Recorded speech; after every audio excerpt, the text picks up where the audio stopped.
Dy tituj të rinj të botimeve koha janë promovuar të enjtë në ditën e dytë të panairit të 25 të librit në Prishtinë. Në ambientet e Pallatit të Rinisë dhe Sporteve, autorët Ibrahim Kadriu dhe Albina Idrizi kanë shpalosur tematikat dhe motivet e romaneve. Emruesi për bashkët për të dy veprat është tematika e dhunës në luftë. Libri Masakra ndodhi në Korçë, i shkrimtarit Ibrahim Kadriu, flet për konvertimet të dhunshme fetare të shqiptarëve në Korçë dhe për dhunën e grekëve ndaj shqiptarëve. E libri Palltoja e të munguarit i autorës Albina Idrizi për temë qendrore ka luftën e Kosovës.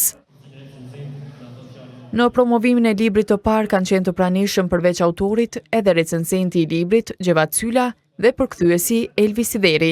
Shkrimtari Kadriu ka treguar se sikurse në romanet e tij të mëhershme, edhe tash vjen me temë historike.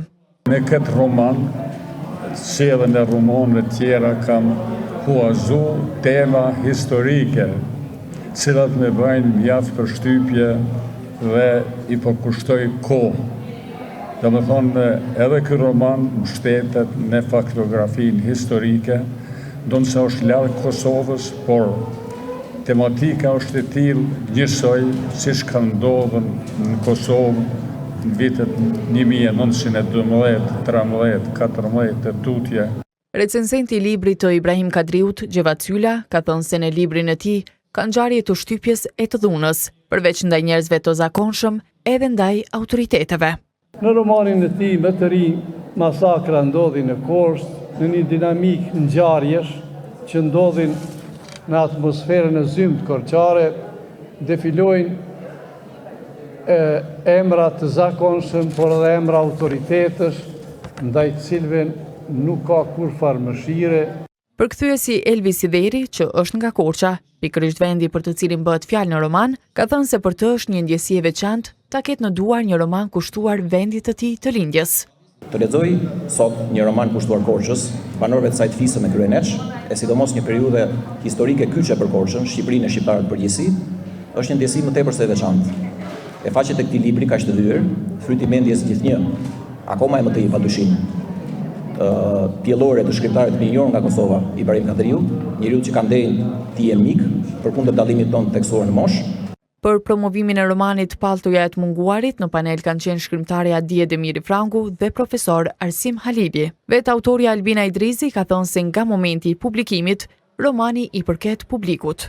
Momenti kur një autori bëhet me dije se vepra e tij nuk është më vetëm e tij, apo është më së paku e tij. Këtë që tani e pash në prizmin e profesoreshës Dije. Për romanin e saj Dije Demiri Frangu, që është edhe recensente, ka thënë se autorja përmes një familjeje të vogël e trajton temën e luftës në Kosovë.